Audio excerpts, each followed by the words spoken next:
A loud piercing shriek woke Applejack up better than any rooster ever had. So well, in fact, did he had been startled right out of bed and onto the floor, narrowly dodging a fireball across on the wall.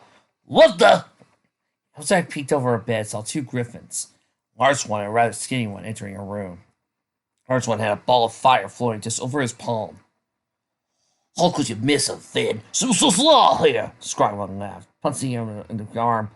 Shut up, Carl, or I'll hit you instead. Applejack scrunched her face and appeared aptly. Back for more, are you? She turned on her front hose and struck her back legs out, making contact with the bed. The entire thing flew forward and crashed into the wall, catching the griffins by surprise and nearly flattening them. Snatching her hat off the table, Applejack scanned the room for something she could use to defend herself with. The bed had been blocking the door, exploding the fireworks display of burning wood and silk. Applejack took a few steps back as Finn and Carl moved back into the room. Signal don't let, little pony, Finn said in a low, deadly voice. He hurled another ball of fire at her. Applejack jumped to one side. The flame projectile crashed through the window, shattering into fine powder. She grabbed the lamp that had shared table space with her hat and threw it at Vin. He ducked, and the lamp smashed against Carl's head instead, sending it to the floor. Vin growled as balls of fire appeared both his outstretched hands. It burned so hot, Applejack could feel her skin prickling from across the room. No other options, Applejack turned and jumped out the window, the inferno roaring right behind her, nearly setting her fat in place as she fell. This is go hard! Applejack stared at the black wire of the koi pond, bracing herself for impact. She crouched against the wire, a cry of pain fancying with her into the depths of the pond. Body felt like it was brutally shocked. Bones rattled from the harsh crash. Had anyone other than an earth pony attempted that, they would have been flattened against the wire. Instead, Applejack just floated beneath the surface, her body achingly numb. The cold wire helped dull some of the pain, but she could still feel the impact, vibrations buzzing through her body. Fighting against the pain, she kicked her back legs and broke through the surface. Taking a deep breath, she paddled to the shore and waddled to the grassy hillside before falling to her stomach. Ow! She was only able to lay there for a few seconds before a patch of grass next to her burst into flames, jolting her to her hose. I'm surprised you lived from that fall. Then shouted down to her, "You're pretty sturdy for a pony." Applejack didn't have time to retort. Another fireball flew down at her. She broke into a run, to see herself on the grassy acre around the promenade and fleeing down city streets. Dear Maker, how in the world did they get fire powers? Applejack asked between pants. Her hose pounded against the pavement, still a little sinking from the fall she had endured, but recovering quickly.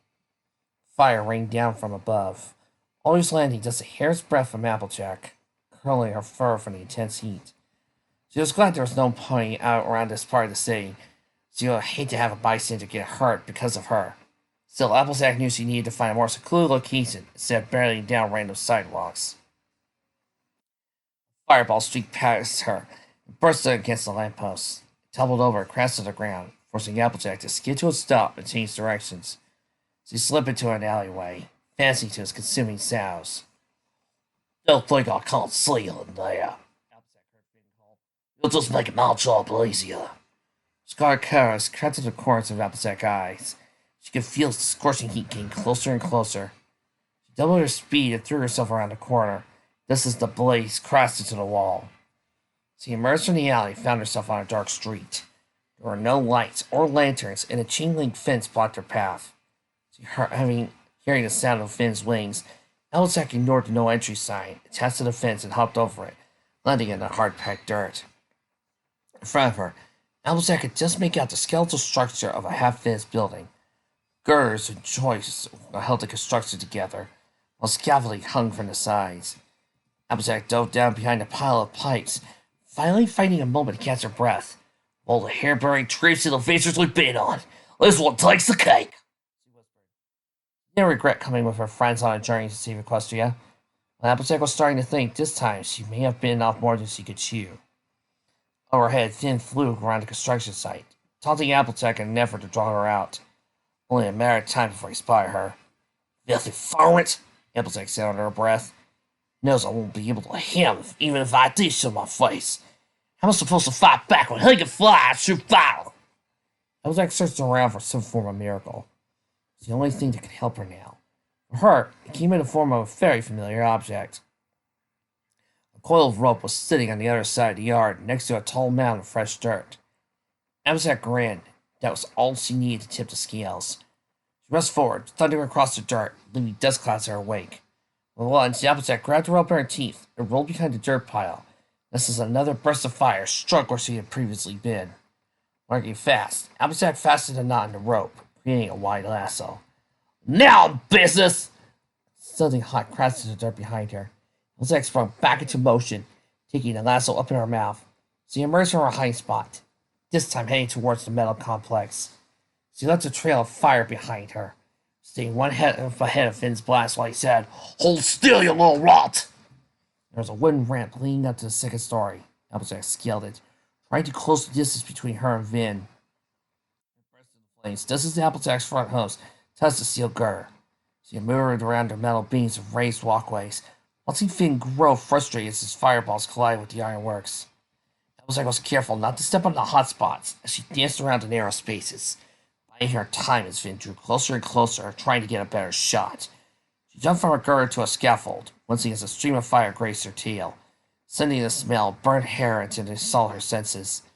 She ignored it for the time being, spinning her lasso in her mouth. Applejack ducked her under one last projectile, and throwing her rope and snatching Vin by the arm. She quickly jumped backwards off the scaffold, bringing Vin down with her. He crashed against it before tumbling down and landing in front of Applejack with a moan. Applejack twisted around to buck him, but Vin recovered and swatted her hoof away, upsetting her balance and sending her across the wooden floor. Pulled out a long sword and began to advance on Applejack. Rolling off her back, Applejack heard the floor squeak underneath her, noticed there were no nails pounded in yet. She looked up at Finn, measuring the length of floorboards, and slammed her hoof down the closest one. The other end sprung up and struck Finn square in the jaw. He dropped his sword and fell to the ground again, cursing in pain. Applejack sprang out, sent him to consciousness with a vile kick to the head. She knocked his sword aside and undid the rope from his arm, storing it under her hat. "Well, this'll come in handy later," she smiled. While the inner city had some grasp of what sleep was, the Strip had no notion of the concept whatsoever. Lights, music, chattering ponies surrounded Sunset as she hobbled along the main road, trying not to get too distracted by all the attractions. Ferris wheels and palm trees, sparkling fountains, and neon lights lined both sides of the road, while extravagant buildings towered over her. Sunset passed a replica of Camelot Castle, remodeled as a casino and completed with authentic royal guards. Further down, Sunset crossed through a large plaza with a scale model of the Eiffel Tower in the center. Peripheral visitors, you could see a beam of white light emitting from a black pyramid.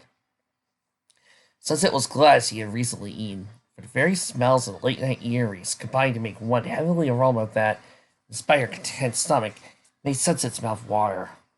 The sound of slot machines and clinking bits reached her ears loud and clear, blending together with rhythmic beats of the music that blasted out one of the nearby hotels. "Ugh, this is like trying to find 7 needles in a giant haystack!" Sunset complained, turning down another brightly lit avenue, bustling with ponies. Well, he time to come to the Strip on a whim. The odds of finding her friends were slim.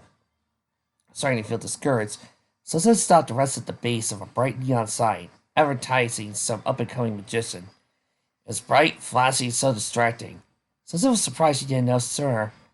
Her ears picked up a brilliant idea to form her mind. She looked at the Black Pyramid Hotel, tall light featuring the heavens. "That's it! If I can't find them, I'll have them find me!" She got up and raced down the avenue, darting in between the pedestrians, trying to make her way to the pyramid, slowed only by the pain in her shoulder. She came around the nice corner, Sunset beheld an intriguing sight. In front of her was a massive monument of a pony sphinx. Large lion paws stretched out wide on either side of the entrance it guarded, snout pointing down with large, unflinching eyes that were sculpted with so much detail, Sunset thought for a moment the sphinx might be alive. A pair of stone wings stretched to its side and its marble-white body. Its head was decorated with real gold and silver-colored headdress. The sphinx was in a lying position, as if regarding the black pyramid it was built into. Sunset bypassed it completely, ignoring the ponies milling around the plaza, and headed straight to the pyramid itself. She reached the foot of it and looked up, glossy black surface stretching up over her until it reached its simmering apex. All I had to do is get to the top. Sunset thought, an easy job with the right magic. With glowing horse, he placed a hoof in the slanted building, sticking to it like tape. She placed another hoof, then another, and another, gaining the scale of the pyramid. It took a little force to unstick her hooves and move them to another position. She made progress, taking pause where her shoulder ached, and only resting long enough for the throbbing inside. Sunset couldn't help but grin to herself.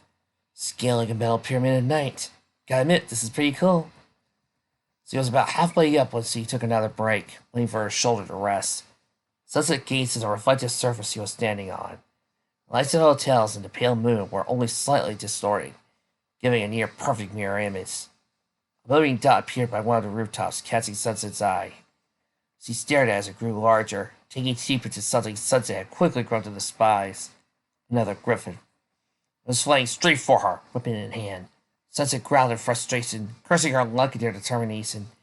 Thinking fast, she examined the angle the griffin was coming at her from, and picked out a tile just above her head. "If this works," Sunset said. Charging up a shot, she fired at the towel, watching the blast reflect off the surface and speed towards her real target. She heard the griffin squawk as the spell struck him in the wing, sending him down to the pavement below. Sunset didn't give another thought, choosing instead to climb faster. Those pointing at the pyramid drew closer. Every step Sunset took, forcing her to look at only from the corners of her eyes. She reached the tip, pressing her glowing horn against it, channeling her magic into the lightning structure. White light began to die down, rendering the sky around it a bright light, a teal light exploded into the atmosphere, pulsing with magnificent radiance. Sunset kept her eyes closed, blinking down a ways before admiring her personal signal flare through her narrow eyes. Then, intensity drew spots in her vision. She just hoped the others would recognize it as a sign and make their way to her. That was probably the most obnoxious thing to say, since it sure was the teal beam of light could be seen from every corner of Las Pegasus. She turned around and began her descent, just in time to throw a force field around herself, and had the griffin from earlier crash face first into it. She shook off his daze and pounded a double-ended spear against the bubble. "Come on, play fair, you little runt," he said in a Weasley voice. Sunset noticed his flying crooked thanks to the shot he had given his wing. Noticed he was scrawnier than the other griffins he had seen, and had been present at the desert. Great, there's more of them. Sunset expanded her shield, pushing the griffin away before she broke it, and reconverted the energy to shrapnel-like pieces, hurling them at her opponent. It was spun his spear like a propeller, deflecting the oncoming attack. He rushed at Sunset, who looked out of the way and canceled her sticky charm, letting herself slide down the side of the pyramid. The wind went to her face as she gained velocity. Only now she was aware of how high she had climbed. Below her, the pedestrians looked like bugs. She lost her balance on her hose and fell back onto her flank, riding the pyramid like a giant slide. A whistle of wings alerted her to the winged beast approaching from behind. A griffin appeared in her line of sight and swung her spear at its head. Sunset ducked, slipping onto her stomach before rolling onto her back and dodging the follow-up thrust. She let loose a jet of fire, managing to singe the tip of the griffin's uninjured wing before he fell back. Sunset flipped back around, pointing herself bent the back of the Sphinx, rising at the mirror. Hit the marble, tumbling head over hooves, unable to slow herself down. She finally came to rest on her stomach, her eyes spinning in their sockets. Once the world stopped revolving, Sunset climbed to her hooves, just as the griffin swooped down and landed in front of her. "You birds are really starting to get on my nerves," Sunset growled. He pointed his spear at her. "We all birds, we're griffins. We have names, you know. My name's Carl. Pleasant to hunt you. Like I care." Carl snickered. "Oi, you sound just like her, too." Sunset raised an eyebrow. "Sound just like... Whoa!" Carl took offense at Sunset's brief lack of focus, jabbing at her with a spear. She rolled to the side, as they only to take the wound the size of a paper across her side. A bolt of magic flew from her horn and struck Carl's hand, sending his spear flying down the Sphinx's back, landing near its neck. To have a wide leap, Carl went for his weapon, but Sunset yanked him back over telekinesis, grabbing him by his tail, throwing him towards the pyramid. He himself at the last moment and used the glass-like springboard, throwing himself forward, grabbing Sunset by the neck as he ran towards the spear. He kept flying, pinning Sunset against the Sphinx's neck, picking up a spear to run to Sunset's heart. It stopped a few inches away, held in a blue aura. Sunset struggled against Carl's force, barely keeping the instrument of her death at bay, while his talons gripped hard around her throat. Darkness began to creep around the edge of her vision. She lost some hold of her spear. She squeezed her eyes shut, put all her magic into her horn, desperate to make something happen. Carl's grip went slack, and Sunset slid down the Sphinx's neck. Coughing, she refilled her chest with oxygen. There was a clatter next to her, Sensei saw Carl's weapon fallen from his hand. She looked at Carl and gasped at the sight. A needle of stone was sticking out of the Sphinx's back, pelling him straight through the heart. His eyes were wide. The life had already left him. Arms dangled in front of him, needle propping up his corpse. Did I do that? Did I really kill him? Sensei stared at the body, amazed he made her magic do. There was also felt amazement. She frowned. It felt like it could be more than that. Pity, guilt, fear. No other emotion stirred within her. She looked down upon Carl with indifference, desensitized from the act of killing another sensibility. Well, he did try to kill me. Such that reason. Still, part of it felt like it even if it had been self-defense, the idea of killing someone should have had an impact on her. Instead, she felt nothing. No regret, no remorse, no sadness. It was a threat. Got in my way and tried to kill me. I just defended myself and he happened to die as a result. Sunset said in a dispassionate tone. Her actions were justified. She didn't need to feel anything. At least, that's what she kept telling herself. Fluttershy was glad she was a light sleeper. Yesterday her room door had flung open. She sprung from her sleeping position and screamed at the top of her lungs inside the griffin approaching her.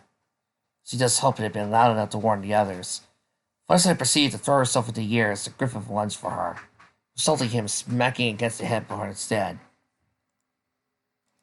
Not wasting any time, Fluttershy flew the window open and took off into the night. Part of her felt cowardly for leaving without checking on her friends.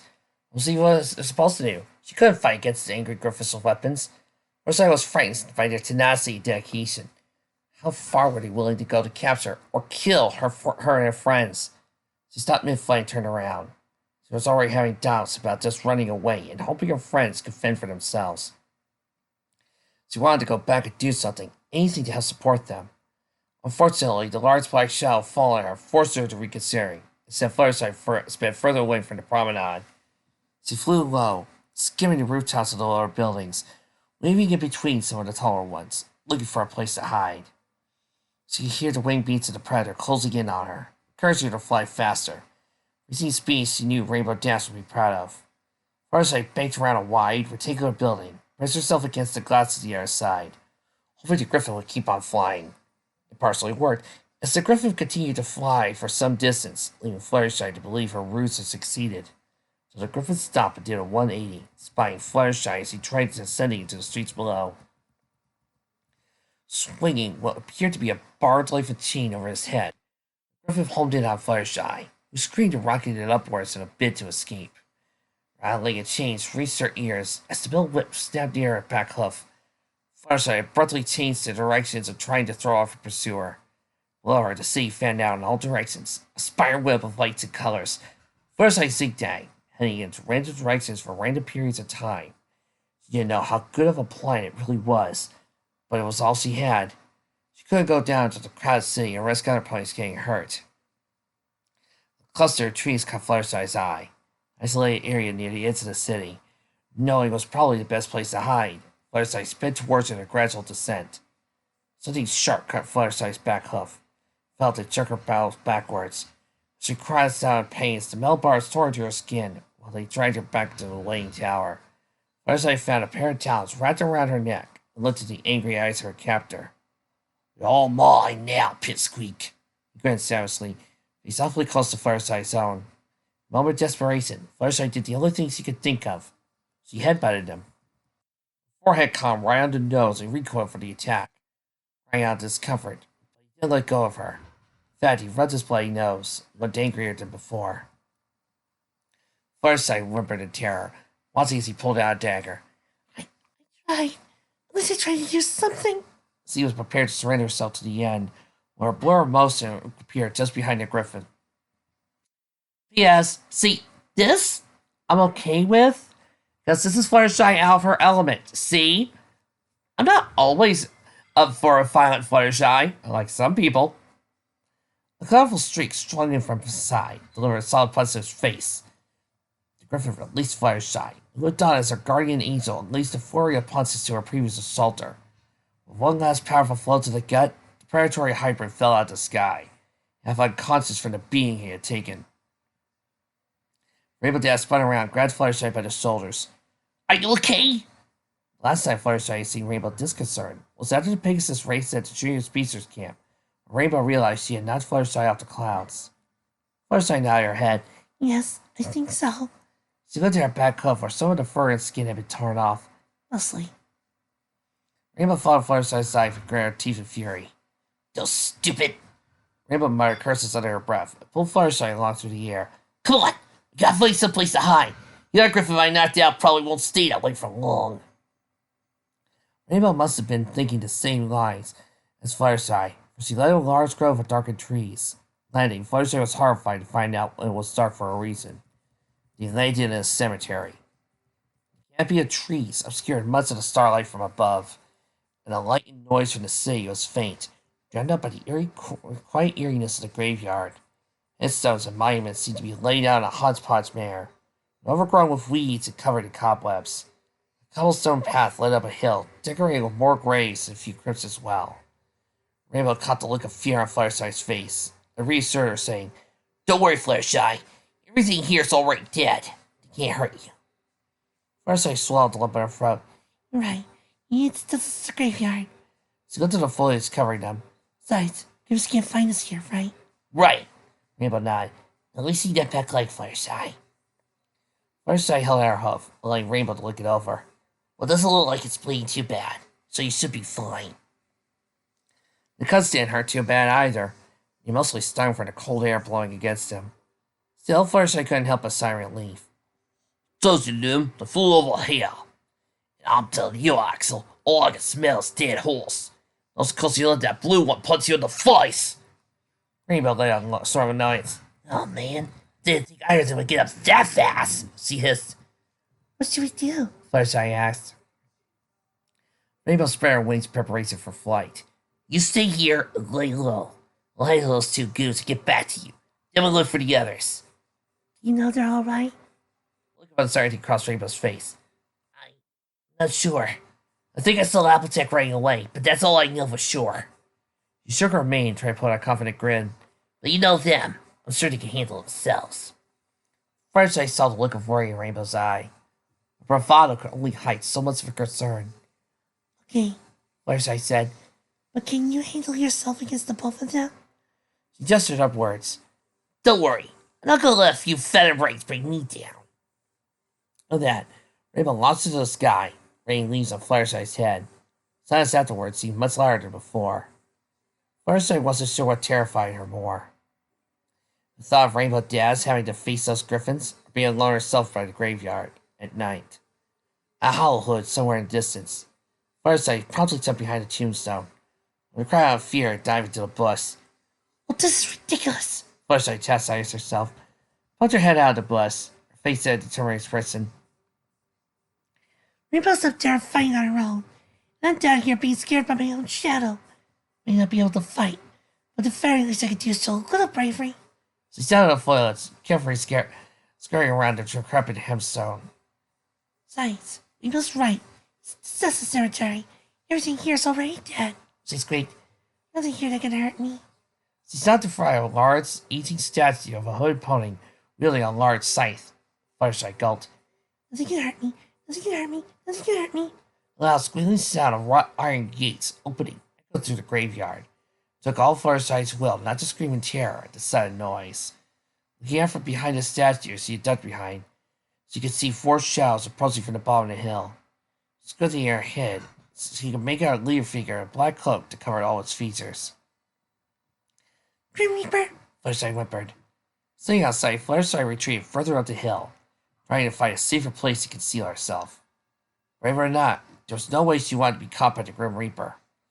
Using tombstones and crypts as a cover, Fluttershy found her way deeper into the cemetery, where the hill evened out and the graves were a little more organized. The large tree soon caught her eye, and upon further inspection, Fluttershy discovered it had a hollow, just wide enough for her to squeeze in. On a second thought, she jumped inside, picking her back legs as she simulated herself inward. It was a tight fit. Fluttershy found herself scrunched in a rather uncomfortable position, face pressed near the entrance, her body contorted so she was almost curled in a ball. She grimaced as her hinder hoof rubbed against her bark.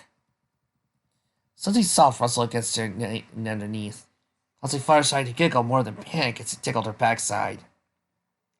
Red Squirrel quickly broke free from Fluttershy's crushing weight, scaling her so she stood on top of her head, looking down at her apologetic eyes.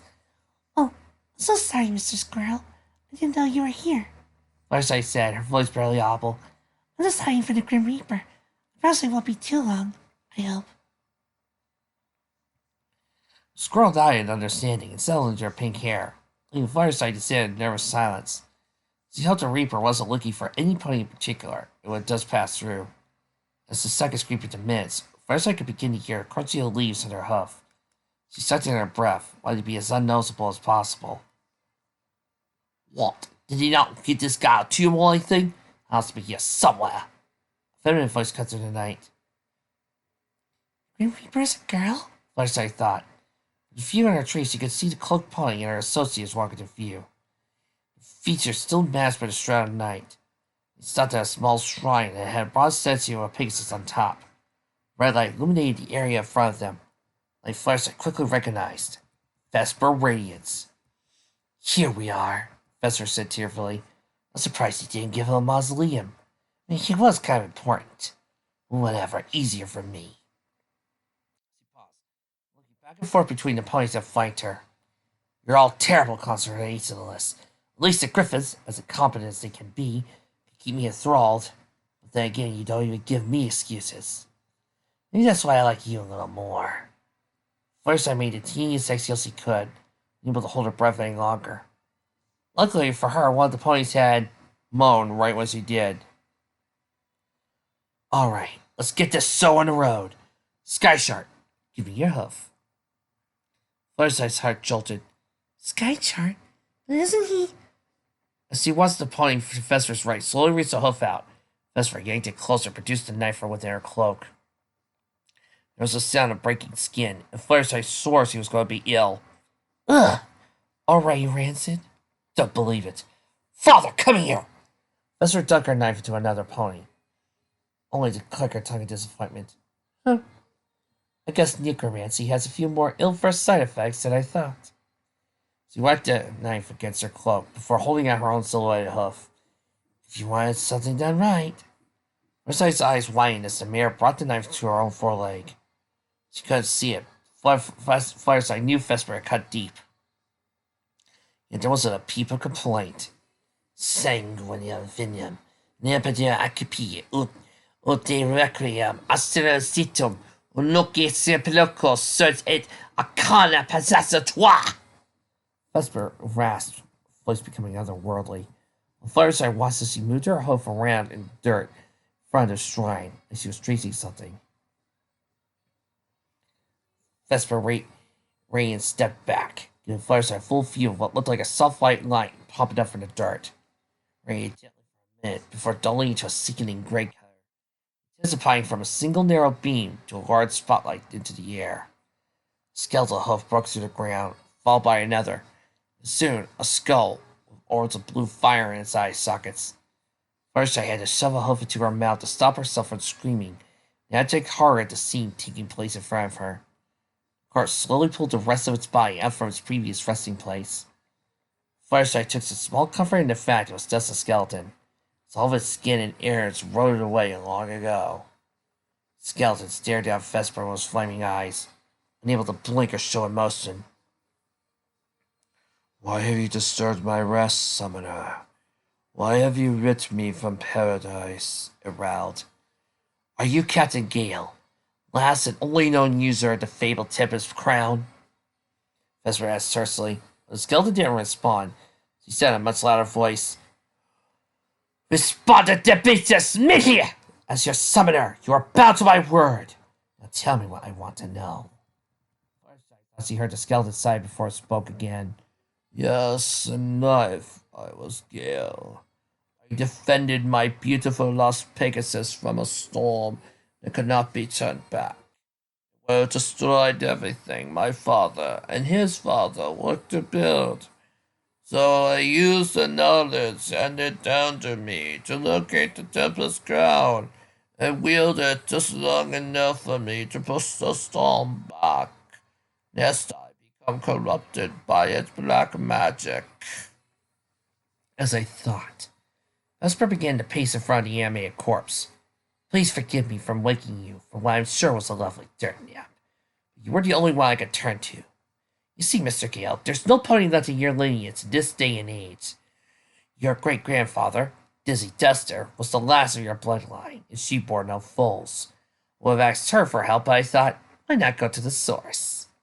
Her voice was sickeningly sweet, as he was promising some pony honey when you feed them poison instead.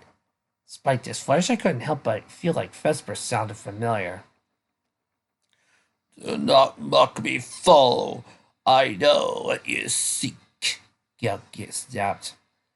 Vesper stopped her pacing, looked into the fiery eyes. Oh, good, I'll cut to the chase. The sweetness quickly dropped out of her voice as he said in a threatening tone, Tell me where the crown is and what I have to do to get it. You play a dangerous game, girl. I already see the alicorn amulet warping your mind. Cease walking this path now, and the Maker may still forgive you. Gale's voice was almost pleading. As if I care what the Maker thinks of me. The only thing I want, and I won't stop until I have it. I didn't come here to hear you preach, you worthless bag of bones. Now talk! Gale grinned as he was physically fighting whatever force was making it into a bay. The Tepusco and eyes on an island outside the bay. The cavern arrested is